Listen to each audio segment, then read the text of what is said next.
Hello, everyone. So the name of this talk, as you can see, is From Pets to Cattle, the way of Kubernetes.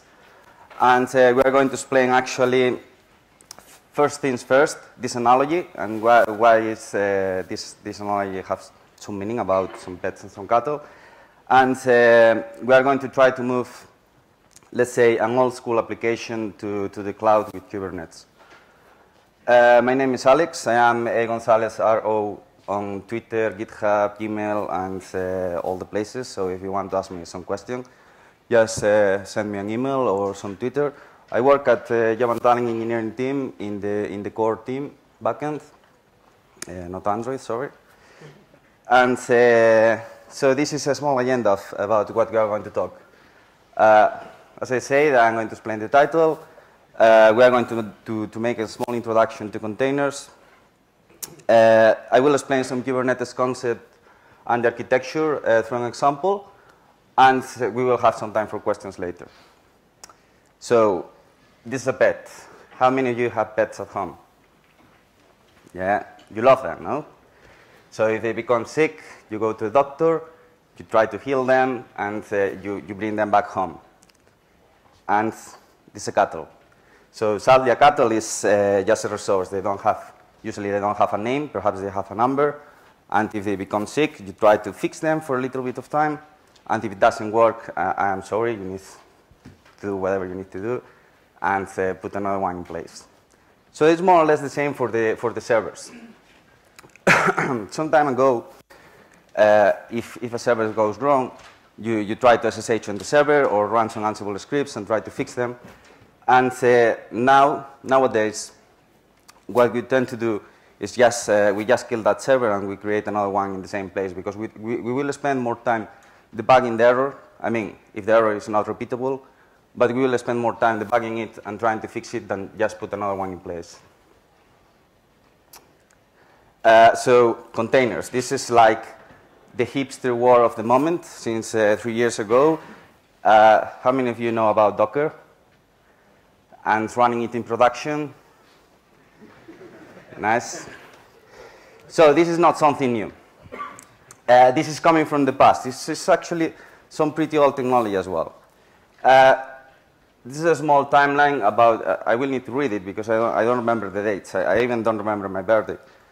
So actually on the 82, we have chroot, which was a way of inside a folder, let the user just log in inside a folder and don't let him see the rest of your system. Like, this was pretty useful for FTP, for example. You let the people FTP in your server, and they just have this public HTML of their web page. Later on, we got jails from FreeBSD, which was a little bit more complex than that, but it was perhaps the first seed about the containers. And then we got some things in the middle, like Linux vServer, which was a private virtual server from Linux.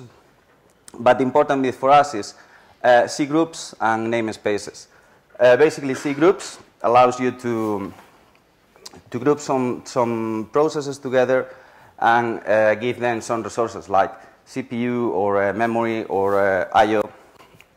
And namespaces lets you to do those processes. Basically, they can become root inside their context. So this is why we have later on routing our containers in Docker. Another important bit before Docker is LXC, which is some tooling that Linux adds in top of C groups and namespaces. In the middle as well, I mean, Docker seems like it's on the day-to-day of everybody, but it's just from 2013, it's 3 years ago. And in 2014, we got Kubernetes, and we got Rocket as well, which is another container engine that runs in top of Kubernetes if you want. This is how the old school architecture works. Basically, we have some infrastructure, whatever, some infra. And in top of that infra, we have an operating system for that infra. And we have an hypervisor, which is the one that is going to control our virtual machines. Our virtual machines are completely machines, so they have a guest operating system, and in top of that, they have a user namespace tooling, like their bin, their libs. You can have one for CentOS, one for Ubuntu, and then in top of all that, you have your application. In Docker, it looks a little bit more like this. So the layer in the middle disappears, and we have the Docker engine. So we basically have a kernel that is compatible with the things that I said before, C groups and namespaces, and then we can run our applications and the user namespace applications of Ubuntu or CentOS or whatever in top of that. Another cool thing that Docker introduced, so a part of tooling, is this packaging. This is a MongoDB package for Docker. So the important bit here is that each of these steps that you see in that file is a different layer. So basically, when you build a Docker file, let's say that each of these steps is going to do a commit. And you can roll back those commits, and you can go back on those commits as well. And another important bit is that if you have two Docker files that are actually the same, but for example, let's say that the last line is the only one that changes, all of that is going to be cached. So it's going to be shared between your different Dockers, your different Docker images. So this is pretty good when you are doing deployments because you don't really need to download everything. You just download some bits of it. So for this Docker file, what we do, we base on Ubuntu, but you could base in some other thing like a Fedora machine or CentOS or whatever. We add some metadata to it, which is Docker in this case. Probably you would like to add your email there, but I just got this example from the Docker repo. And we install Mongo from apt, and we create some folders, and we say, okay, I want to expose this port, which is the port where you access to Docker. So far, so good. So this is a way to package your applications to run them in top of Docker. Let's go with the example in real life, like how we're going to move an old school app to this new paradigm. So I know that my design skills are not the best. Imagine that the yellow bit is your node, is where you are running the application. And inside your node, you are running three applications. You are running a MySQL server. You are running Ghost, which is WordPress for hipsters. And you have engines on top that is going to balance the request to Ghost. Ghost is a Node.js application. Probably if you need to do this today, you will just create some Ansible scripts or even SSH to the machine and install Ghost and install MySQL and install Nginx. Okay, but we can do it with the new concept that we learned, the containers. We could do it like this. We will create a Docker file for each of these applications that we need to run, and we are going to package them in a container. What do we do with this container when it's ready? So we need to build it, and if it's in your machine, you can just run it. But usually you don't build it for running it in your machine. You build it to run it in some server or something. So we have something called the Registry. The Registry is something like GitHub, but for Docker containers. So basically, you load your images to the Registry. As well, the Registry is going to have some cache. So if you just change some bits of the image, for example, Ubuntu is not going to download Ubuntu each time that you are uploading an image because it's already cached in the Registry. The Registry, it can be private because you don't want your application to be available to everybody, or it can be public. Docker have a hub, hub.docker.com, where you can find images for everything. Probably for these three, they are going to be already on the Registry. You don't need to do them yourself. But here is when this becomes interesting. So instead of having one node, we are going to have 4 nodes in our servers. Because basically, we went to Hacker News, and we want our application to be high availability, and we always want our restaurant webpage to be there. So this is what we will do. This is the first step. We get one node, we get our containers, and we put those containers into the node. But this is, I mean, you have advantages of doing it like this with containers, but it's more or less the same that we have at the beginning on the first slide. This becomes bigger, and we want to do some horizontal scaling. And horizontal scaling, how do we do it? So we copy the node. But we cannot copy the node because we don't want two MySQLs. We just want two Go's and two engines on top. And if we had some Ansible scripts for running that, we are in a problem now because we need to check if it's the node 1, then you run MySQL. If it's not, then you don't run it. So far, we got something like this. All of us were here. I mean, first time that I deployed some applications in Docker, I was creating some Ansible scripts, and I was doing the orchestration by hand, like, OK, I'm not using that server that much. Let's put another container there and get some other container out. But now, we don't need to do it that way. We have orchestrators. We have Kubernetes, which is the one that we are going to talk about now. But we have as well some Docker Swarm, some Nomads. We have even Mesosphere. So this is not just Kubernetes. We have several to choose. It depends on your use case. Alex, I don't know if he's here, Alex Guirao, is going to talk about this on the track A at 6 p.m. This is some spam. But if you are interested about the difference, go there. So let me read this because I don't know it. Kubernetes is an open source system for automating deployment, scaling, and management of containerized applications. This is coming from the Kubernetes documentation. But I prefer lists. So this is what Kubernetes is going to do for you. Kubernetes is going to schedule the containers. This means that instead you go into the container and say, I want to run this container on the node 1, and I want to run this MySQL just in the node 1, but I don't want it in the node 2. Kubernetes is going to do that for you. It is going as well to control the life cycle. So imagine that one of your nodes goes down. It's going to get those pods that were running on that container, and it's going to reschedule it in some other nodes. It has as well some private network. If you were dealing with Docker, you know that the network between containers is pretty difficult sometimes. It's going to fix that for you. And horizontal scaling just means that if you have more machines, you want more applications running in those machines. And vertical scaling, this one-on-one, is like you just make your machine bigger. But Kubernetes just does the horizontal scaling. It allows you to do rollouts and rollbacks with zero downtime. I mean, it depends on the strategy that you choose. But you can say, OK, I want to deploy this new version of the application, and it's going to be redirecting the request to the new application and not to the old. And when the old doesn't get any request, it's going to turn down those applications.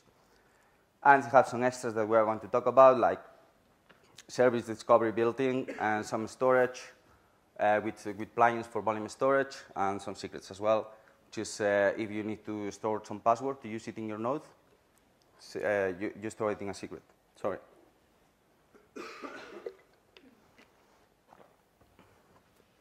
So remember what we had, and this is what we get now in Kubernetes. So in Kubernetes, the difference between Kubernetes and Docker, well, the difference, like one of the most important bits is that the concept of container doesn't really exist on Docker. I mean, you can create containers, but the minimal amount, the minimal thing that you can create in Kubernetes is a pod. And a pod can be one container or can be several containers. So, for example, in the case of Ghost and Nginx, where was one then to be together? Because it doesn't make any sense to have an Nginx without the Ghost and the other way around. In the case of MySQL, it doesn't really mind where MySQL is. So for that, we create pods. These pods have some attributes, like they live together and they die together and they get rescheduled together. So you cannot, if you create a pod with these two containers inside, you're not going to have one container on one node and the other container in other. And as well have some cool stuff like readiness proof, which lets you know when your pod is ready to serve requests, for example. You can do that through an HTTP request, or you can use some script, some shell script, to check if your pod is ready. You cannot really do that in Docker. I mean, there are ways. But actually, now they introduce one, which is breaking the standard, but that's another story. But basically, what you will do in Docker is you run the Docker container, and then you do a curl and in a loop to see if it's working or not. Kubernetes is doing that for you. I mentioned before the secrets. So, for example, here you can see a use case for the secrets.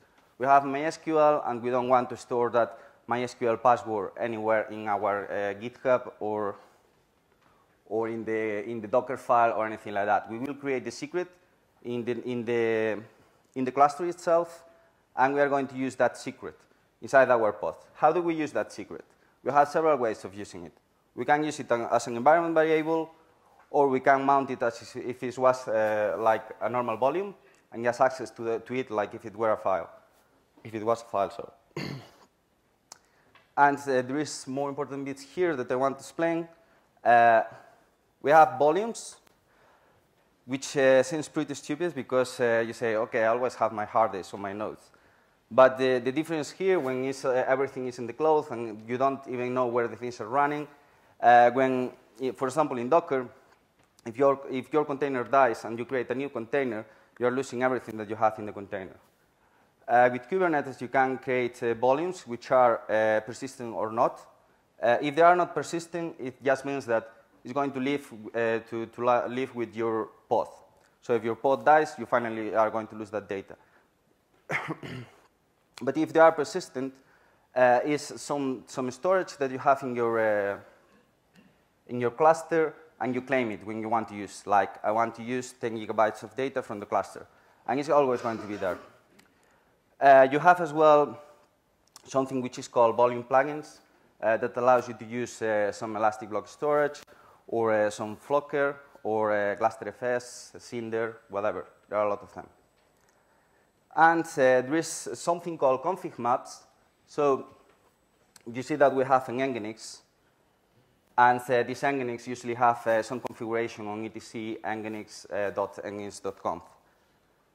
We can create that file with a config map. So we just create a config map, we load it to our cluster, and then we say to the pod, okay, you mount this config map in this place, in this file. Or we can access as well to it like environment.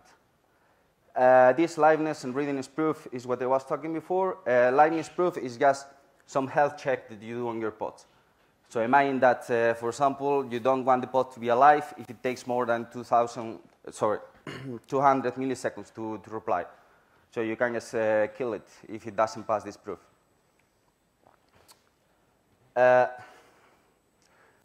So in this example, we just have 4 nodes, and we have a small application running on it. But usually, when you run Kubernetes, you want more nodes, and you want as well more applications, and it's pretty difficult to keep track of what you're running inside your cluster.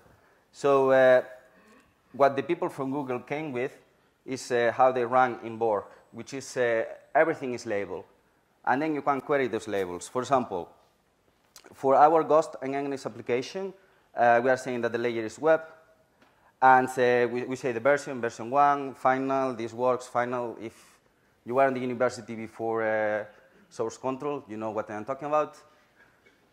But the idea is that you can say, okay, show me all the pods that are layered on the web and that they have this version. And then you can expose those to the world, for example. So far, so good. We have 4 nodes, and we have the application running on the nodes, but we are not using all the nodes. We are not using all the nodes because we just have one pod running there that actually, if it goes down, it's not going to restart. How do we do that pod to restart, and how we create more copies of that pod? With something called Replica Set. Replica Set basically is a way to define the difference between the desired state and the current state of your cluster. Let me explain that. So the current state now is that we have one version of that pod and one version of MySQL.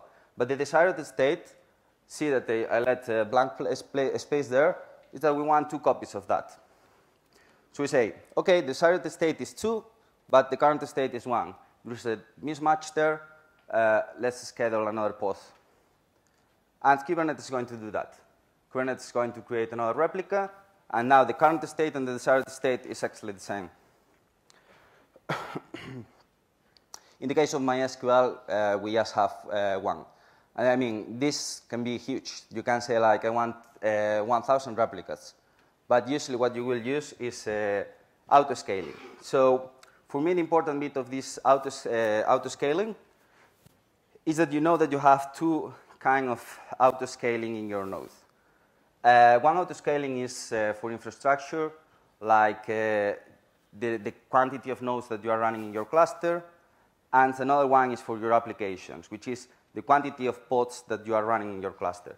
So what Kubernetes takes care of is the quantity of nodes, sorry, the quantity of pods that you are running in your cluster. So for example, in the previous case, if we have auto-scalable on and we are already filling all the requests that Nginx can manage via CPU or memory is the checks that it can allow. So it's based on hipster, so it's CPU, memory, and IO. It's going to create a new replica for you. Cool. On top of all this, we have an abstraction, which is called deployment, which is basically an easy way for you to define all these things that you are running on the server. So in this case, we are going to define our 2 replica sets and our pods inside this deployment, and we are going to say to Kubernetes, OK, this is my deployment, just deploy it. You don't want to define one pod, send the pod to the nodes, or define one replica set, send the replica to the nodes. This is so cool, but for now, we are just in our cluster. We are not in the real world yet. We didn't tell Kubernetes any way to... The white is going to kill me. Let's change it. So we didn't say Kubernetes a way to expose these pods to the world. This is done with a service. So basically on a service, if you remember the labels, you can say to the server, OK, I want these labels to be exposed. And there are different kinds of ways of expose your pods. One of the ways is node port to have access between nodes. But this one that I am showing on the example is a load balancer. A load balancer, for example, if you are running on AWS, what it's going to do is going to create a load balancer for you. And it's going to give you an IP, and you can just give CTL get services, and you can access to that IP. So we are already on the internet. But sometimes we need something like this. Why is ingress important? Because ingress is the controller that is going to allow you to add SSL, or as well is going to have some small logic that allows you to go to different services. Like, for example, imagine that you have 2 different APIs. You have api1.jobandtalent.com and api2.jobandtalent.com. So on ingress, you can say, OK, the ones that are coming to api1.jobandtalent.com are going to this service, and the ones that are going to the other one are going to the other server. So this is more or less how a server will look for you. We have the nodes in yellow, and inside those nodes we are running some deployments. Each deployment can have their own replica sets, and the red bit is the pod. So imagine doing all this with SSH scripts or with Ansible scripts or with whatever you want. This is doable, but it's a little bit more difficult than doing it like this, because this is just a file that you are defining, deployment.yaml, and that you are going to send to the cluster. And we have another important concept in Kubernetes. I promise that this is almost the last concept. The namespaces. So namespaces is basically a way to create a virtual cluster for your teams. Like imagine that you have a team of backend and you have a team of QA, and you don't want the people from QA to be testing the things through live. It's going to test in a copy of what you have on live, but in a different namespace. So it looks like this. So we load it, we split it, and we give a bit of controlled via resources of your nodes to some other team. Okay. So we have some special cases on Kubernetes, because the example that I was talking before is cloud native. Let's say that there are cloud native applications that you can scale them horizontally and nothing is going to happen. But this is not always like that. We have some applications that they require, for example, some index on the host name, or they require to do a resharding when you recreate a pod.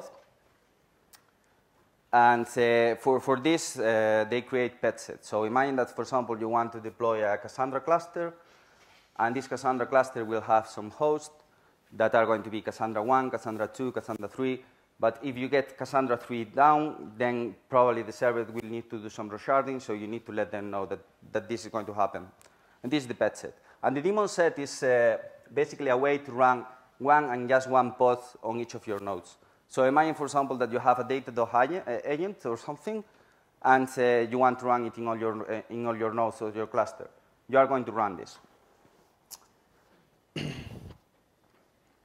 And this is a little bit how the architecture really simplifies of Kubernetes is. We have in the top the users, and the users are going to access to your cluster through kubeproxy. And we have in the bottom Look, which is your admin, and is going to access to the Kubernetes master to manage your cluster. So you don't really go to your nodes and you say like, okay, I want to do this in your nodes. You go to a layer that they have on top, which is Kubernetes master, which is as well something that needs to be highly available, because if not, you are going to lose control of your cluster. And it stores the state. If you remember the current state and the desired state, this is how everything is stored in etcd, in Kubernetes master.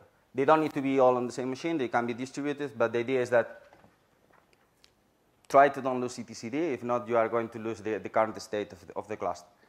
What they recommend actually is doing some backups about etcd in case that you lose it. And this is the same, but without the nice draws that they add. I'm going to expose this later on internet, so you can access to it. If you are more interested about the architecture, is how it looks like, more or less. We have the nodes and the pods running on the right side, and the left side is how the Kubernetes master is looking. Kubernetes master is as well the one that is taking control of the replica sets and checking these states. Cool. I was talking about the YAML files before and how do you define the things that you're running in your cluster. And this is a small example. This is not a full example, it's just a bit. Actually, it's on internet. If you check Ghost Nginx Kubernetes, it's going to appear this. Basically, you say that you want to create a deployment. You add some metadata to your file. This metadata is going to be usable later if you want to query for it. And you specify a template of what you are going to run. In this case, I am just showing that we are running a container named Nginx, but if you keep reading, it's going to say, okay, I am running this container, and I am running as well a container for Ghost, and then in another template, you are going to run your MySQL. And I didn't want to finish without saying, without talking about jobs and scheduled jobs. So basically, if you want to run, for example, a migration, this is going to be a job. You launch the job, it's going to be run once in your cluster, and when it's finished, that's it. And then you have something called scheduled jobs, which it was going to be introduced in 1.2, and it was introduced in 1.4, I think. And basically, it's a distributed cron. So you can create a task for doing a backup every night at 2 a.m., like a proper cron, but it's going to run in your cluster. And that's it. I promised that it was going to be longer, but I speak really quick when I am on the stage. So sorry about that.